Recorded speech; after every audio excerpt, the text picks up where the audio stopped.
अस्सलाम वालेकुम dear students. Class 10th कैसे हैं? ठीक ठाक हैं? मुझे उम्मीद है कि आप खुश। आज का जो टॉपिक है वो दरअसल मैं इसमें कोई लेक्चर वगैरह नहीं दूंगा, बल्कि आज हमारी कोई डिस्कशन होगी अ, आपके और मेरे दरमियान। और डिस्कशन किसके बारे में होगी? आज की एक्सरसाइज के क्वेश्चन नंबर 12 के बारे में। क्योंकि क्वेश्चन नंबर 12 जो है वो काफ़ी लॉजिकल है और उसमें कुछ रूल्स हैं जो ट्रिग्नोमेट्री के यूज़ होते हैं। आज हम इस क्वेश्चन को डिस्कस करेंगे। बाज़ दफ़ा यूँ मुझे फील हो रहा होता है कि मैं पढ़ा रहा हूँ और बच्चों को पता नहीं आ भी रहा है कि नहीं। तो आज मेरा दिल चाहा कि आज क्या ही अच्छा हो अगर आप मुझे समझाएं और ये बताएं कि हमें समझ आई है कि नहीं। Is it clear? तो मैं आप में से वन बाय वन स्टूडेंट्स को उठाऊंगा और यहाँ पे बुलाऊंगा और उनसे कुछ क्वेश्चनिंग करूँगा और देखूंगा कि आया उनके जो कॉन्सेप्ट्स हैं इस क्वेश्चन के बारे में वो क्लियर हैं कि नहीं है। मैं एक क्वेश्चन लेता हूँ। पहला पार्ट है tan30। और अगर आपको पाबंदी लगा दी जाए कि आपने ना तो टेबल का इस्तेमाल करना है और ना कैलकुलेटर का इस्तेमाल करना है, कोई ऐसी स्किल का इस्तेमाल करना है जो आपके पास हो और वो tan30 की वैल्यू निकालने में आप कामयाब हो जाए, तो इसके लिए मैं रैंडमली खुद से चूज़ करूँगा कि किस स्टूडेंट को बुलाना चाहिए। तो मेरा ख्याल है कि सबसे पहले अवैस को बुलाते हैं। अवैस जुल्फ़िकार यहाँ पे आएगा। आओ बेटे। अस्सलाम वालेकुम डियर स्टूडेंट्स। अवैस यार ये बताओ कि ये tan30 है। यस अगर आपको ये कहा जाए कि ना आपने कैलकुलेटर इस्तेमाल करना है, ना आपने इस्तेमाल करना है टेबल का, तो tan30 की वैल्यू कैसे निकाल? सर जी, हम अपने से एक डायग्राम कंसीडर करेंगे, इक्विलेटरल ट्रायंगल। ओके।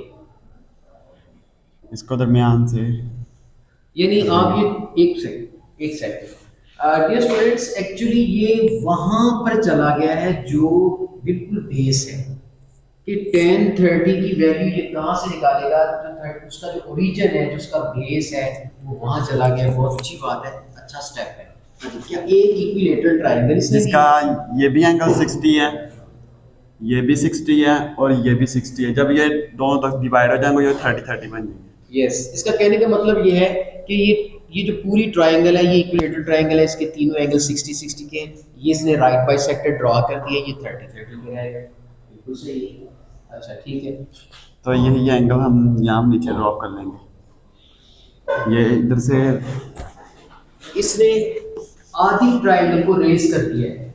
आधी ट्रायंगल रेज हो गई। तो अच्छा मुझे एक बात बताओ, आपने 60-60 तीनों साइड रखी, उनकी मतलब एंगल तीनों रखे, उनकी साइड्स कितनी थी? जी साइड 3, 60 कितनी 60 मतलब 3, कितनी कितनी साइड रखी है आपने? 1 1 वन वन के अलावा टू टू नहीं रख 2 2 सकते? रख लेते हैं। अच्छा 2 फोर फोर रख के दिखाओ। 4 4 रख लेते हैं। तब देखते हैं कि आंसर आता है नहीं। ये भी ये 4, भी फोर। ये जब हाफ हो जाएगी तो 2 ऐसे रह जाएगी यहाँ। बस थोड़ा सा कैमरे आप दूसरों को देखते। जब आप ये ये देखें, ये इसने फोर साइड रखी, ये साइड भी फोर थी, वो तो कट गई ना।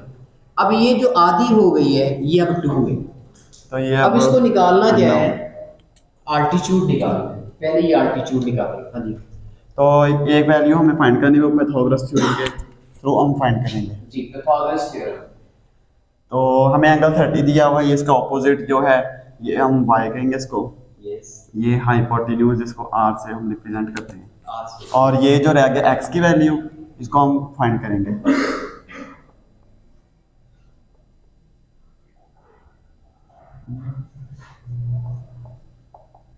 थोड़ा सा साइड पे होके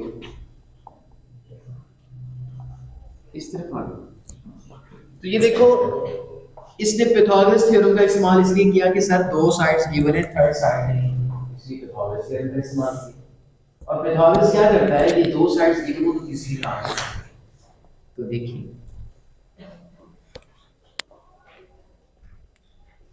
अब 12 का अंडर रूट, 12 का अंडर रूट मैं आपकी यहाँ थोड़ी सी रहनुमाई कर दूँ। 12 के अंडर रूट को मजीद सिंप्लीफाई किया जा सकता है। ये देखिए, 6 2 are 12, 2 3 are 6। ये पेयर 2 का बाहर आ जाएगा, अंदर क्या बच जाएगा 3। तो ये आपकी क्या आ गई? परपेंडिकुलर या ऑल्टीट्यूड। ठीक है, चलिए आगे। आपकी 3 साइड्स जो हैं वो कंप्लीट हो चुकी हैं। तो हमें पता है कि cos ये tan किसके बराबर होता है y ओवर x के। तो y की वैल्यू यहाँ पर हमें 2 y गिवन ओवर है। x के क्यों? y ओवर x के यही y कौन है जो इस 30 का ऑपोजिट ऑपोजिट है। है, और दूसरे एडजेसेंट साइड जो 30 की वो x है, y ओवर x।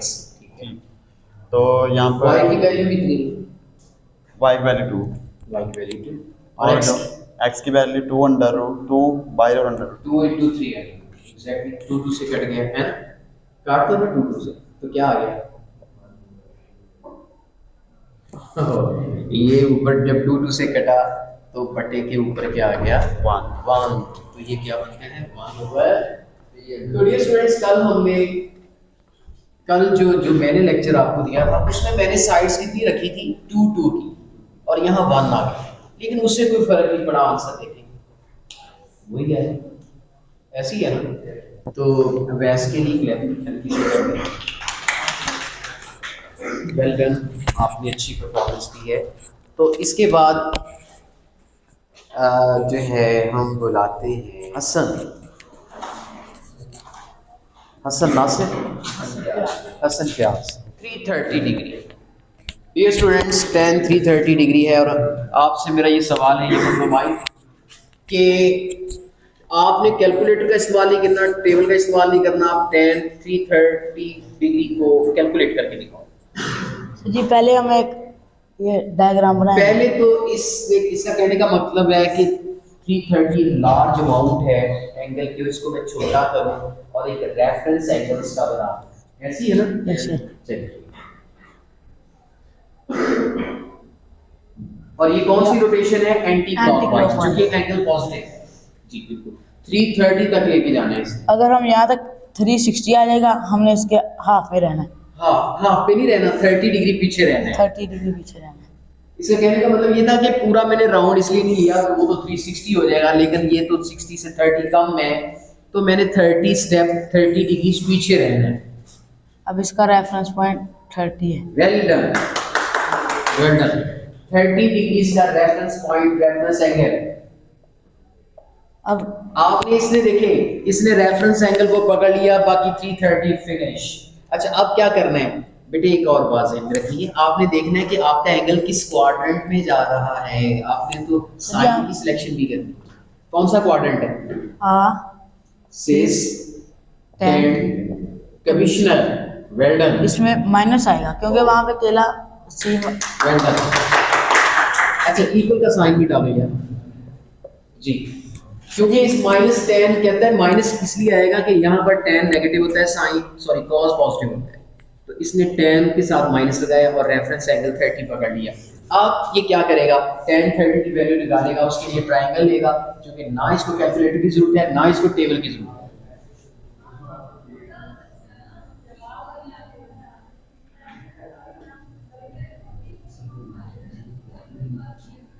अब x की वैल्यू हमने पिछले में फाइंड की थी, वो 3 है। हाँ, हमने पीछे कहता फाइंड की थी, ये मैंने इक्विलेटरल ट्रायंगल ली थी, ये 30 एंगल हाफ हो गया था, ये 60 है, ये आपका 60, ये अल्टीट्यूड कितना निकाला था? 3 अंडर रूट, और ये साइड 2 थी, और ये उसका हाफ 1।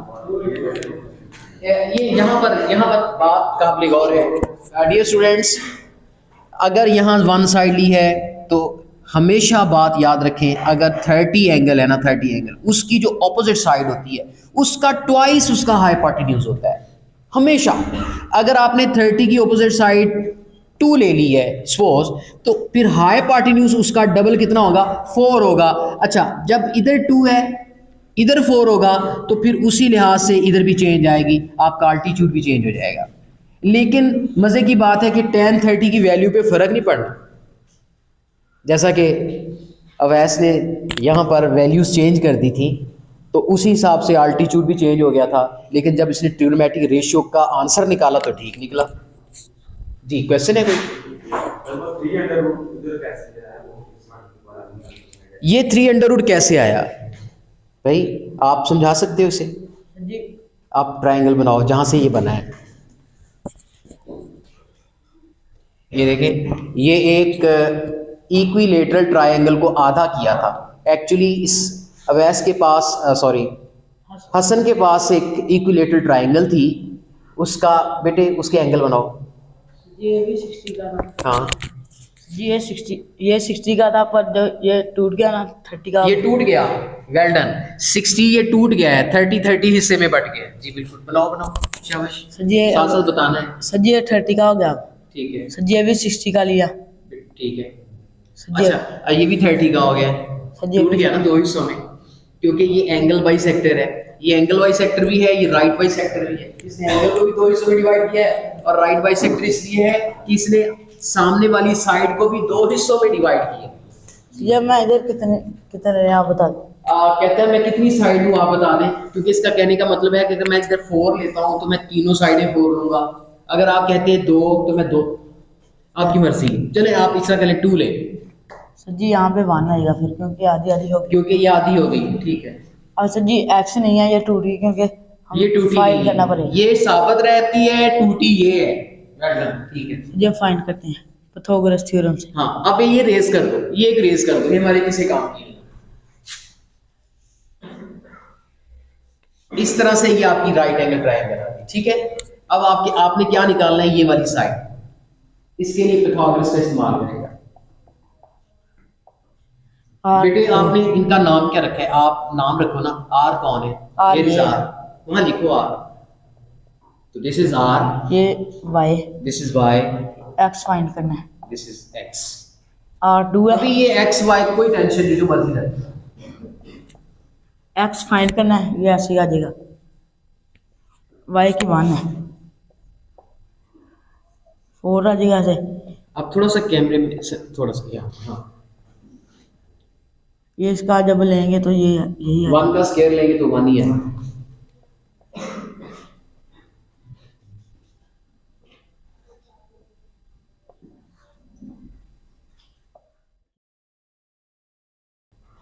ये आ लो गया। जी, x की वैल्यू आ गई 300, यहाँ 300।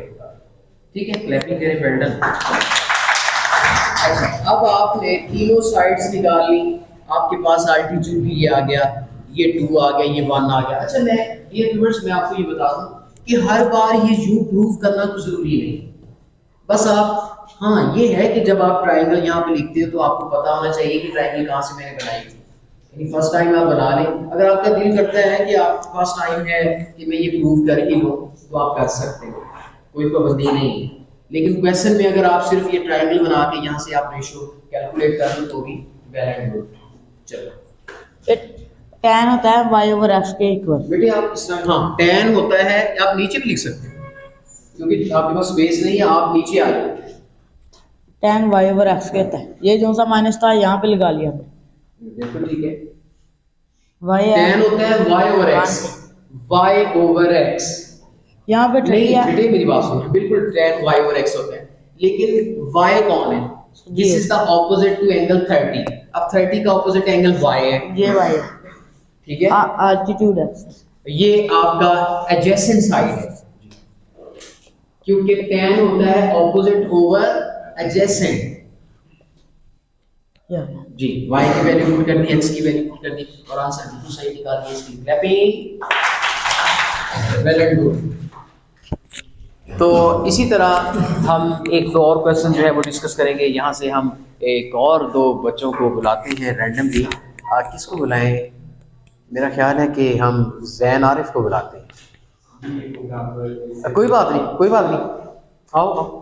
आप यहाँ इसलिए नहीं बुलाया जा रहा कि आपको क्वेश्चन आ रहा है तो ठीक है, आपको नहीं आ रहा तो भी आपने बताना। अब आपसे हम क्वेश्चन चेंज कर लेते हैं। पहले तो आपको ये रेज करना होगा,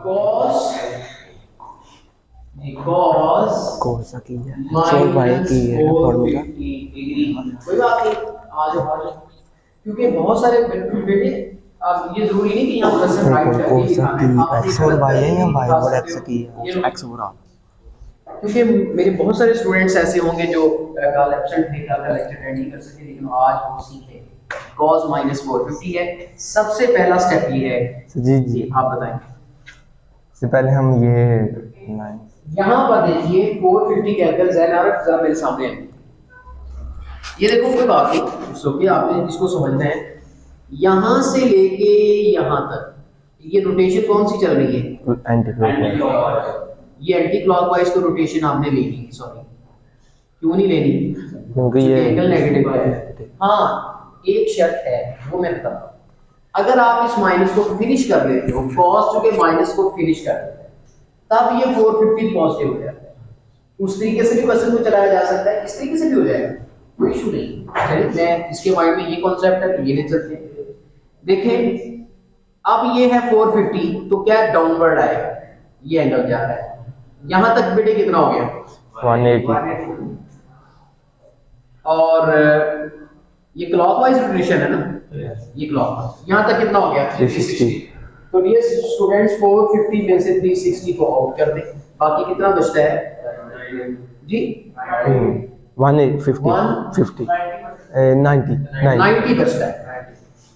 अब 90 बचता है तो इसका मतलब 90 तो फिर यहां तक आएगा फर्दर, इसका मतलब एंगल यहां पर टर्मिनेट हो गया। अब इसका रेफरेंस एंगल एक्स एक्सिस के साथ क्या बनेगा? ये वाला कितना? माइनस का 90। तो यहां पर देखें, यहां पर हम क्या लिखेंगे? कॉस क्या लिखेंगे? -90, -90। और कॉस में जो नेगेटिव साइन होता है वो फिनिश हो जाता है, तो वो बच जाता है cos 90। और cos 90 हम साबित कर चुके हैं कितना होता है? 0। So answer is. एक तरीका तो बेटे ये है। दूसरा तरीका इसका ये है कि आप शुरू में माइनस तो यहां तो खत्म कर रहे हो, आप शुरू में खत्म कर दो। cos -450 है, आप इसको लिख लो cos 450, ये पॉजिटिव हो जाएगा। ये क्या हो जाएगा? cos 450 पॉजिटिव हो जाएगा। चूंकि माइनस, ये रूल पढ़ा है हमने क्या सर कि cos माइनस थीटा किसके इक्वल होता है? प्लस cos थीटा के। अब जब ये 450 हो ही गया है तो रोटेशन आपकी एंटी क्लॉकवाइज आ जाएगी। एंटी क्लॉकवाइज रोटेशन कैसे होगी? ऊपर को, यहां तक कितना हो गया? 360, आगे 150 बचता है, सॉरी 90 बचता है। तो इसका मतलब आपका रेफरेंस एंगल कितना बन गया? 90। तो ये रिड्यूस होके क्या बन गया? cos 90। और cos 90 बना है तो यहाँ पर रेफरेंस का कोई चक्कर नहीं है, क्योंकि एंगल ही क्वाड्रेंटल है। माइनस प्लस का कोई चक्कर नहीं कि सर ये किस क्वाड्रेंट में आया है और कौन सा साइन लगेगा, ये कोई कंफ्यूजन नहीं है, क्योंकि आप किसी क्वाड्रेंट में नहीं है। अब वो एक्स एक्सिस या वाई एक्सिस पे अलोंग कर रहा है, तो इस सूरत में आप उसको पॉजिटिव लें। अब cos 90 क्या होता है? 0। Is it clear? कोई बात नहीं, अब आपको समझ आ गई है। चलिए एक और क्वेश्चन आपसे करवाएंगे इंशाल्लाह बेटर। तो इस तरीके से, अच्छा अब आप, मेरा सवाल है कि cos 90 डिग्री 0 क्यों होता है? ये देखिए मैं इसकी मिसाल देता हूँ। डियर स्टूडेंट्स, ये आपका एंगल कौन सा होता है? 60। सपोज इसकी ऑपोजिट साइड क्या है? y। इसकी ये कौन सी साइड है? जैसे साइड x है। अच्छा अगर ये 60 एंगल डियर स्टूडेंट्स ऐसे ऊपर को मूव करता करता करता यहां पर आ जाए ऐसे, तो ये कितना हो जाएगा? 90 का। और ये जो y है ये किसके इक्वल हो जाएगा? r के, क्योंकि y r को कोलाइड कर जाएगा, कंसाइड कर जाएगा। तो y किसके बराबर हो जाएगा? r के। और x किसके बराबर हो जाएगा? 0 के। तो फिर cos 90 क्या होगा? cos किसके बराबर होता है? x ओवर r के। अब x क्या है? 0। 0 ओवर r क्या हो गया? 0। इसका मतलब cos 90 क्या हो गया? 0। Is it clear? अगर हमें cos 90 की वैल्यू वैसे पता हो हम ना फाइंड करें। हाँ, अगर आपको cos 90 की वैल्यू का पता है, ठीक है, ये मैं आप प्रूफ बता रहा हूँ, कॉन्सेप्ट दे रहा हूँ आपको। तो चलते हैं अगले किसी एक और क्वेश्चन की जानब बढ़ते हैं और बुलाते हैं किसको? रैंडमली, चूँकि मैं चुनाव करूँगा, मेरा ख्याल है बुलाना चाहिए हमारे क्लास का एक बेहतरीन स्टूडेंट तहसीन अफजल को बुलाते हैं। आओ बेटे। चलिए, अच्छा एक बात बताऊं, अगर आप यहाँ से कंफ्यूज होते हैं ना कि सर ये माइनस आते हैं तो कौन सी रोटेशन, आप इस तरह करें, इसे शुरू में निकाल लें, ऐसे माइनस को शुरू में निकाल लें, क्योंकि माइनस शुरू में आ जाता है, सिवाय कॉस के नहीं आता, कॉस खा जाता है। साइन में माइनस आ जाए शुरू में आ जाता है, कॉस में माइनस एंगल में आ जाए शुरू में आ जाता है, और सॉरी कॉस में नहीं, टेन में शुरू में आ जाएगा, कॉस और सीकेंड में नहीं आएगा। चलो अब आपने क्या करना है, ये माइक और इसको सॉल्व करेंगे। tan 180 होता है सर जी। पहले आप रेफरेंस एंगल बनाइए 9 पाई, पाई का मतलब क्या है 180 जी, यानी 9 दफा 180 लेंगे। अब सर जी ये हो गया 90 का हमारा। हाँ नहीं, पाई यहाँ तक आता है ना, यहाँ तक जी। यहाँ तक पाई, ये पाई हो गया, एक पाई, एक और, हाँ जी यहाँ तक आओ, 2 पाई, ठीक है 2 पाई हो गए ना जी। आप घुमाते जाओ, ये हो गए 3 पाई जी। और 4 पाई, वेल डन, और जो 5 6 6 7 8 एंड 9, यहाँ स्टॉप, एरो बना। अच्छा अब यहाँ पर एरो बन गया आपका। तो अब डियर स्टूडेंट्स, इसने जो रोटेशन ली है वो एंटी क्लॉकवाइज ही ले ली, चूंकि आप 9 पाई पॉजिटिव हो गया, इसका नेगेटिव पाई निकल गया। Is it clear? Yes sir. तो अब ये इसका शॉर्ट एंगल लेंगे। अब ये रेफरेंस एंगल उस लिहाज से तो रेफरेंस एंगल बनता है क्योंकि 9 पाई एक बहुत बड़ा एंगल था, लेकिन पाई ये छोटा एंगल है, इस लिहाज से तो रेफरेंस एंगल बनता है। लेकिन रेफरेंस एंगल की डेफिनेशन ये है कि वो एंगल जो 90 से छोटा हो। चलिए अब ये शॉर्ट हो गया, तो कितना बन गया ये 180। अब ये लिखेगा इज इक्वल -10 पाई जी, पाई बन गया है, रिड्यूस हो गया क्योंकि उसकी लोकेशन ही उधर आती है। ये एक्चुअली उसका क्या बनता है, यूं समझ लीजिए कोटर्मिनल एंगल। कौन सा एंगल है? Coterminal angle. कोटर्मिनल एंगल भी क्या होता है, इक्विवेलेंट होता है। रेफरेंस एंगल भी क्या होता है, इक्विवेलेंट होता है। कोटर्मिनल भी इक्विवेलेंट होता है। तो अब पाई है, पाई को 180 डिग्री कहते हैं जी। अब हमें पता है कि tan 180 कितना होता है, 0 के बराबर। 0 के बराबर होता है जी, बिल्कुल लिखिए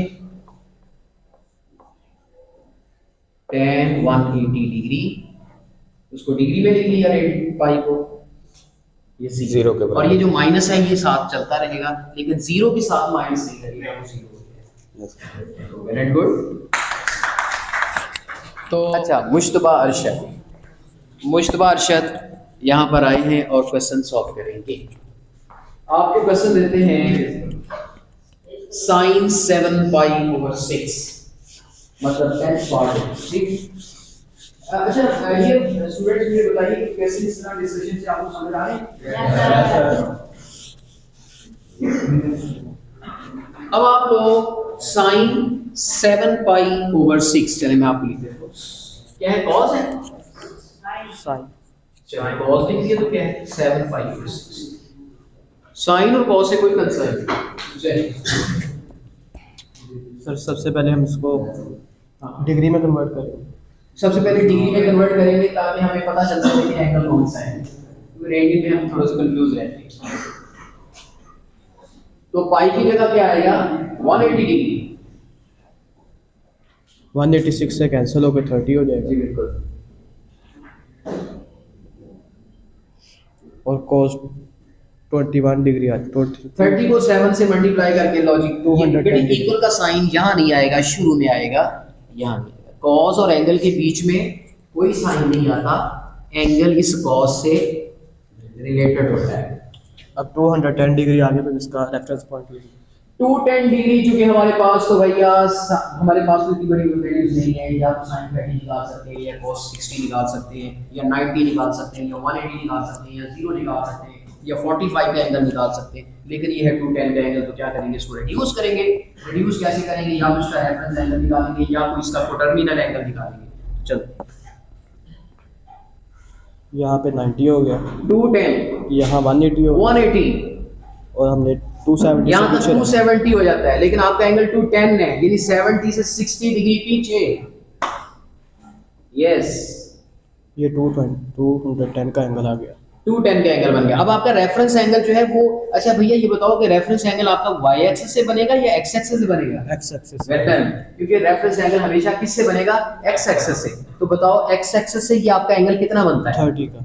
ये 30 का बनता है। कैसे इसको मालूम हुआ कि ये 30 का बनता है? देखिए डियर स्टूडेंट्स, यहाँ से लेके यहाँ तक कितना बना? 180। 180 में आगे कितना गया कि 210 बना? 30 आगे गया। इसका मतलब यहाँ से लेके यहाँ तक का जो गैप है वो 30 डिग्री का गैप है। तो यही रेफरेंस एंगल है। लिहाजा 210 का एंगल रिड्यूस हो गया किसमें? 30 डिग्री में। अब हम इसको लिखेंगे cos 30 डिग्री। cos 30, अरे जान छूट गई 210 से और हम कहाँ आ गए? छोटी सी वैल्यू जो कि हमारे पास 30 है, और 30 वैल्यू पर cos sin tan निकालना हमारे लिए बहुत ही आसान है। अच्छा ये बताओ इसने ये तो रेफरेंस एंगल तो निकाल लिया, लेकिन भैया ये भी बताना है कि कौन सी क्वाड्रेंट में है और साइन कौन सा लगेगा? सिस टेंड कमिश्नर। तो भैया tan पॉजिटिव होता है, बाकी सारे नेगेटिव होते यहाँ tan पॉजिटिव होता है, बाकी सब नेगेटिव होते हैं। वेल डन जी, बिल्कुल। यहाँ कौन सा साइन आएगा? हैं माइनस का। माइनस का। क्यों? cos नेगेटिव है जी, बिल्कुल। आगे वैल्यूज निकाल दी जी। अब यहाँ पे हमने एक राइट एंगल, ये एक राइट एंगल ट्रायंगल बन रही है, ठीक है।